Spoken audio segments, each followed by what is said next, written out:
24. augustā Augstskolas akadēmiskā saime kuplā skaitā bija sapulcējusies LLU aulā, lai aizvadītu ikgadējo akadēmisko konferenci.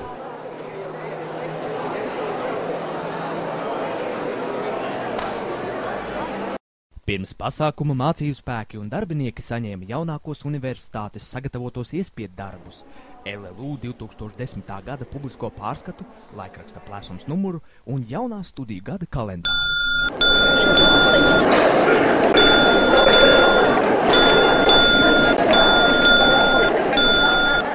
Vārds mūsu universitātes rektoram ziņojumam par LLU uzdevumiem šajā jaunajā studiju gadā.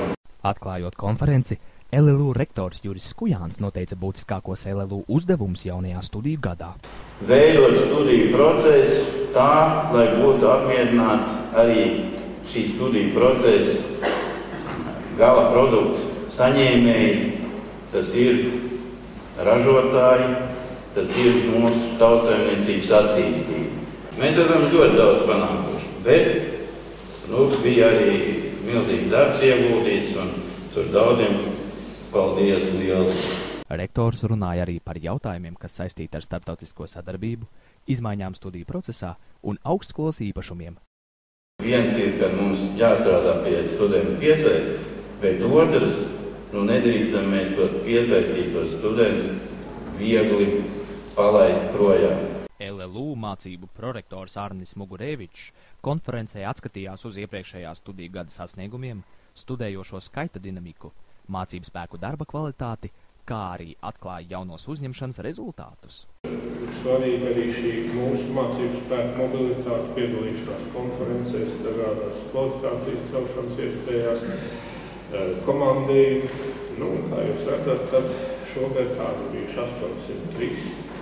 Ja mēs salīdzinām, tad ar iepriekšējo gadu 457. Tā mūsu šī starptautiskā aktivitāte arī pieauga. Pasākuma noslēgumā vairākiem studentiem tika svinīgi pasniegtas LLU un akciju sabiedrības Svetbanka balvas par ieguldījumu lauku attīstības zinātniskajos pētījumos.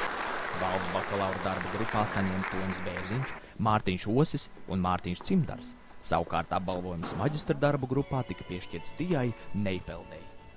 Un es gribu pateikt, ka nevienmēr galvenais ir nauda.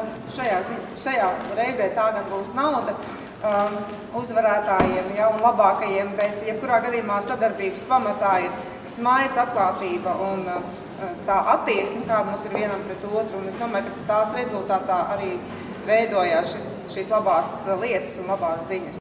Novēlu kolektīvam pārdomātu un pacietīgu rīcību jaunajā studiju gadā, nosprausto mērķu īstenošanā. Augstskolas darbiniekiem vēlēja Juris Skujāns. Šajā valstī tik nozīmīgajā brīdī, kad no mūsu pilsoniskās drosmes un izšķiršanās būs atkarīga valsts nākotne, mēs novēlam skaidru skatu, izlēmīgu darbību un ticību tiešai nākotnē. Ar vislabākā novēlējumiem profesūrai, mācību spēkiem, studentiem un tehniskam personālam jau no 2011. 2012. studiju gadu uzsākot Mārtiņš Straume, padomnieku konventu loceklis, Latvijas Būvinženieru savienības valdes priekšsēdētājs.